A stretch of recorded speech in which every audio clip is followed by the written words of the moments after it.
Здравейте! Здрасти! Днеска сте подкаста Райн с истории. Ние сме хората, които поемат подкаста след 12 клас и ще ви запознаем с нови интересни истории. Аз съм Димо Иванов. Аз съм Микеле Василев. Приятно гледане! Здрасти! Тук сме с госпожа Янева и госпожица Томова, за да ги интервюираме За днешния ден, да. който учениците заместват Учителите и като цяло ръководството. Госпожа Янева. Добър ден от мен. Днес в Сувасилевски град Долничпик е денят на самоуправлението и тук до мен е госпожа Томова, която е в ролята на директор. Ние все още навлизаме в нещата на работата, защото има много платформи и програми, с които трябва да я запозная, а още не съм я запознала с входяща и изходяща кореспонденция. Предполагам, че е добила някакви впечатления, за които сама може да сподели. Имам няколко въпроса към вас. Един от въпросите е: бихте ли работили тази работа за 10 години? Ами за момента, понеже съм 12 клас, съм се насочила към друга специалност, която искам да продължа след средното си образование и е доста по-различна от тази. Но мога да опиша днес като доста интересен и различен и от полза. Добре, благодаря. Към госпожа директор Янева, как бихте оценили вашия заместник от 1 до 10? Моят заместник от 1 до 10, аз оценката, която ще му поставя е 10, но както казвам, имаме още много неща, с които да се запознаем и сблъскаме през този ден. Има още какво да научи. Абсолютно Да. да. А вие одобрявате ли тези, как да кажа, начинания или така да се заместят учители?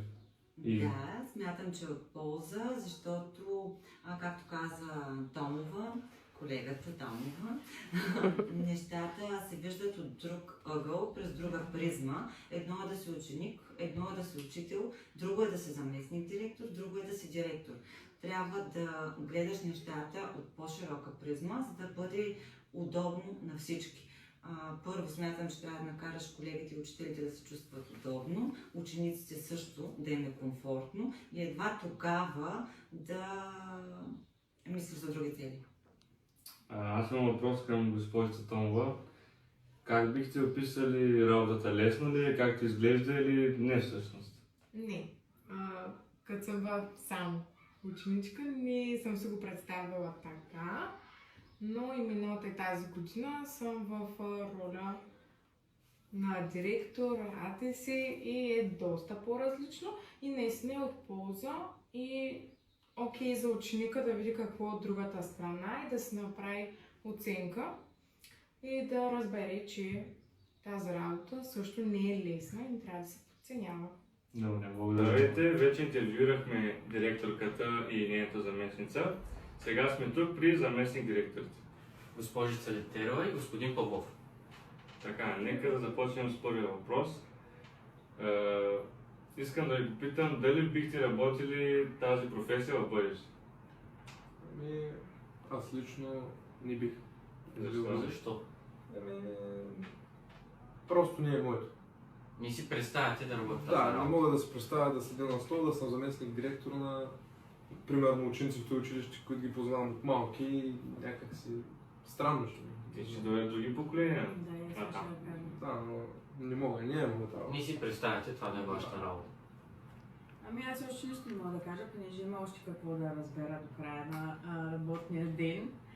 Но дори да кажа нещо, не знам след бъдеще какво се случи, така че ще кажа, че за сега харесваме, но в момента съм насочена към други неща в бъдещето. Да, втория въпрос ще е да бъде дали ви Да. харесва всъщност На мен днешния ден. за сега да, харесваме. Бях в час, после писахме заявки или някакви документи, заповеди по-скоро. И да, Одобрявате ли деня на самоуправлението? Да. хубаво е ученик да влезе в обувките на един учител. Дава си сметка и вижда всичко през другата страна на нещата. Има ли някоя интересна случка, която се е случила до сега? За днес? Да, за днес. По време на самоуправлението. Може би не. И при мен не. Предстои да видим, не знам. Да. Има още Може много би до края на деня. работния ден. Сега разбирам господин Павло, защо не му харесва. Ами добре, благодаря ви. И ние много Ние Беше благодарим. ни приятно. И на нас. Здрасти. Както видяхте, бяхме вече с половината ръководство, сега остана вече госпожица Иванова за накрая. И сега ще питаме няколко въпроса, за да разберем дали харесва, дали би го работила. Същите въпроси, които питахме останалата част. Да. Колега? Здравейте, приятно ми е да сте тук. Първият въпрос е, бихте ли работили тази работа след 10 години? По принцип е хубава професия, но аз лично съм се насочила към друга сфера за работа, но иначе да, доста е хубава работата. Има си леко напрежение, защото все пак се работи с ученици, всеки трябва да изслушваш, така нататък. Колкото и да е, пак не е много лесна професия, но със сигурност е доста интересна и разнообразна. И ако ми се даде възможност след време, бих я работила, макар да имам други наклонности към друга професия. Да. Има ли някоя интересна случка, която се е случила по време на този ден до сега? Ами току-що разговаряхме с едни ученици, които имаха конфликт и се надявам, че вече го разрешихме и повече не се повтаря, но беше интересно да изслушаме мнението на всеки един, кой как се е почувствал в ситуацията и какво се е случило и да разрешим съответно този конфликт. Трудно ли е да се работи с деца с толкова различни характери? Да, трудно е, всеки има различно мнение, всеки си мисля, че той е прав, но е важно да се запази спокойствие и наистина да се изслуша всеки един от тях, за да се стигне до решение, което и двете страни ще са доволни съответно. Но да, трудно е. Да, разбирам. Може ли да опишете деня ви с няколко думи? Различен, разнообразен и доста интересен. Значи Определено ви Да. харесва. А можете ли да разкажете някоя интересна случка или нещо, което се е случило по-така в днешния ден на самоуправлението? В днешния ден показах как се прави плакат по програмата Escape, как се слива текст с снимка. Моите съученици разработиха такъв плакат и мисля, че справиха много добре. Но конкретно случка, не, мисля, че е станала. Като всеки ден така е интересен, като моите съученици могат да потвърдят. Добре, благодаря ви. Аз благодаря. Тук сме с нашата съученичка Ирина Илиева и на нея също ще зададем няколко въпроса. Колега? Харесва ли ти днес на деня на самоуправлението? Да, смятам, че днес съученика ми Диан Денев се справи много добре и изключително много му ходи ролята на учител. А ти би ли се занимавала с учителската професия или с информационни технологии? Конкретно с информационни технологии не, но с учителската професия да. Добре. Защо не беше избрана днеска да бъдеш учител? Защото през последните 3 години винаги съм учител по български и литература и реших тази година да дам възможност на някой друг от класа да бъде. Значи, отличен опит, знаеш какво е. Да. А малко по-интересен въпрос.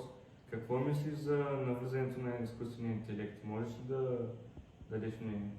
Ами аз смятам, че както изкуственият интелект има плюсове, така има много минуси, защото наистина виждам как започва да заема много важна част от живота на всички нас. Изцяло ни обладава и обсебва, дори мога да кажа.